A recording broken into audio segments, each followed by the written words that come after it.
Final Fantasy VII Rebirth, the second part of the Final Fantasy VII Remake trilogy series that has been highly anticipated given how symbolic and iconic Final Fantasy VII is to gaming history.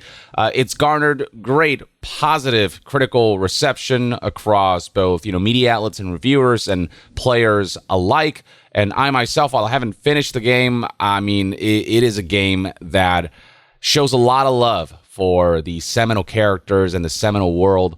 And it's great to see that the trilogy so far is being done justice, given the monumental task of remaking something so iconic, from the visuals to the gameplay and the characters and the way they're developed and kind of brought to life, and the story. So far, people are really jiving with the series and are re-enamored with these classic characters. But in terms of game sales, that's where there's some concerns about how the second part, how Rebirth, is performing, especially compared to the first, though there are different circumstances. But even compared to Final Fantasy XVI, which was considered to be sort of one of the lesser performing Final Fantasies, Rebirth is not doing as well as that. So let's take a look at that. It all began with Daniel Ahmad, who is an analyst in the games industry, kind of responding to somebody who was talking about how it's insane to suggest that people aren't playing the remake series or games like Rebirth for the story when so much of the investment surrounding Final Fantasy VII is a story. The response that Daniel Ahmad provided was that also not to be that guy, but Rebirth is underperforming sales-wise.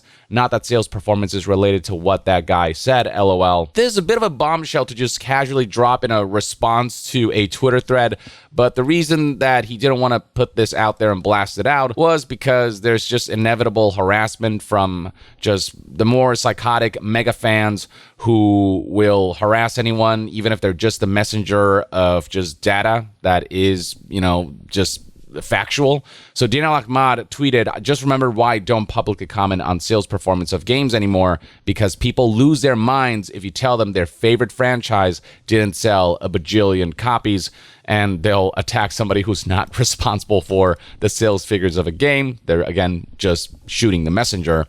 Now, adding further details on how he got this information, he said that it's selling about half of what Remake sold in the same time frame and looks like it'll have a weaker tail. And then when asked, where does this data come from? Who's the source? He said Equities Research reports we're getting the data from the usual trackers. Now, as I said before, it is worth noting that circumstances between Remake and Rebirth are different.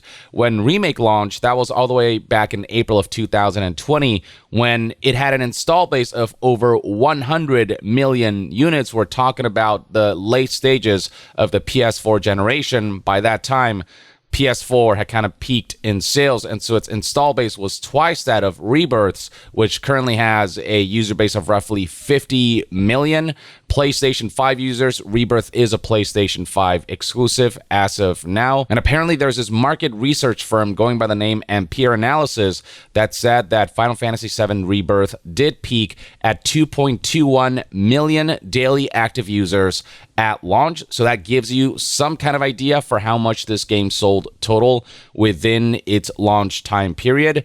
It is likely less than the 3.5 million sold by Final Fantasy VII Remake in the first 3 days, but still sold a couple million. There's also the fact that, as Eurogamer pointed out, when Remake launched, that was during COVID, when video game sales were boosted by the fact that everyone was locked in and were looking for entertainment. A lot of industries suffered during COVID, but there are some, like video games, that did definitely thrive, and so that probably on some level helped boost Remake numbers. Eurogamer also mentions that Remake's launch predates the current economic crisis going on, the cost of living crisis that has people being just much more prudent about their expenditures, and combine that with the lower overall user base that Rebirth currently has as a result of its PS5 exclusivity.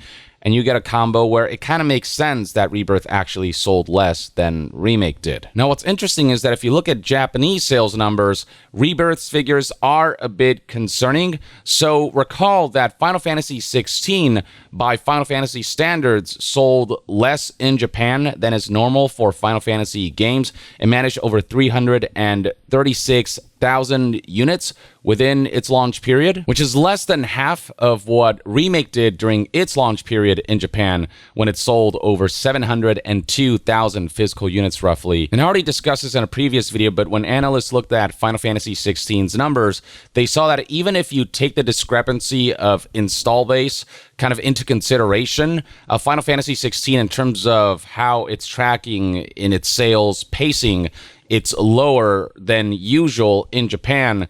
It would seem as though Final Fantasy XVI in particular didn't appeal to the Japanese audience base as much as the other games. Because it did shift directions, it was more of like an action-adventure game with real-time combat rather than the more sort of RPG-style turn-based combat or some kind of element of a blend between action and RPG. It's a game that's proven a bit divisive because of just the very different direction that it went in compared to the traditional Final Fantasy experience. And so that, I think, and so it's generally agreed that that did on some level impact Final Fantasy XVI's performance negatively in Japan. Now, even compared to Final Fantasy XVI, Final Fantasy VII Rebirth sales in Japan look weaker at over 262,000 physical units in Japan on debut compared to Final Fantasy XVI's over 336,000 units. Both of these games released under similar circumstances of them being PlayStation 5 exclusives, and also keep in mind that when Final Fantasy XVI launched, that had a lower install base of PlayStation 5 users because Final Fantasy XVI came out before Final Fantasy VII Rebirth did. So the fact that Rebirth sold less than Final Fantasy XVI, despite the fact that they're both in the same circumstance of being PlayStation 5 exclusives, and despite the fact that Rebirth does have a bigger install base because it came out after Final Fantasy XVI, that does not bode well for the game's performance in Japan. And then looking at US figures that are out right now, Matt Piscatella posted the following chart that details February 2024 top 20 best-selling premium games. And this is a combination of both physical and digital. You can see right here that, of course, Final Fantasy VII Rebirth was high in the charts. It was at number 2, but Helldivers 2 beat it out, which suggests that while Final Fantasy VII Rebirth did do pretty well in sales, it wasn't like a sensation like Helldivers 2 ended up being, in a rather surprising fashion given how niche Helldivers 1 was before Helldivers 2 just blew the IP out of the water with, I mean, just a really awesome game with a really great Starship Troopers kind of tone and adaptation and inspiration that turned it into a multiplayer co-op extravaganza. Now, I'll be curious to hear how Square Enix feels about these sales figures in their upcoming investors meeting, where they'll have to talk to investors and let them know if Rebirth sales met expectations, exceeded expectations, or underperformed and did not meet expectations. But so far, it's looking like the player base of the sequel has diminished from the first game, which you don't want to see in a series that obviously the goal is to grow as new entries are released. Now, I imagine that Square Enix will try to boost sales figures for this game by releasing Rebirth on PC like they did with Remake a little over a year after its launch on PlayStation. I'm curious as to whether Rebirth, seemingly underperforming, will accelerate those plans so they can get Rebirth to more customers and to as many hands as possible to garner more revenue and more profits before they have to tell investors the reality of the game's commercial performance. I'll be honest with you, I'm surprised to see that Rebirth is underperforming to such a degree.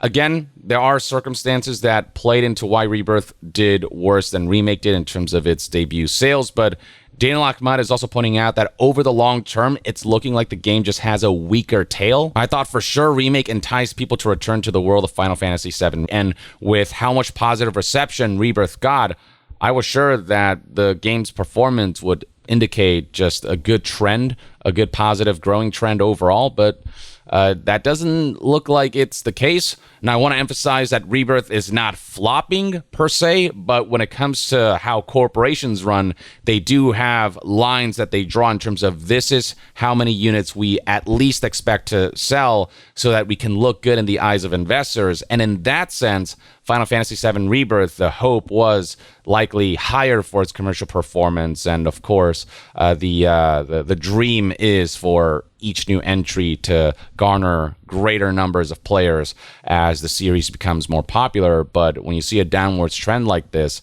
that's not something that investors are going to like to hear, which puts Square Enix, from a corporate perspective, in a precarious position. And also, this is not going to impact whether the third entry in this trilogy gets made. That's already been confirmed. According to Video Games Chronicles report here, Rebirth creative director Tetsuya Nomura reportedly said that the third game's main story has already been completed, and he thinks voice recording could start in the near future. It was also relayed by series producer Yoshinori Kitase that Rebirth was made in about 3 years, largely thanks to employee retention, the fact that the same team that worked on Remake worked on Rebirth, and it seemed as though the plan is to retain as many employees as possible for the final entry. So perhaps we can expect like a roughly 3 years long development cycle for the final entry of the FF7 remake series. Hopefully by the time the trilogy is completed, now that you will have a full, complete experience, that'll boost sales across the board, and Rebirth will see a boost as well. And ultimately, in the long term,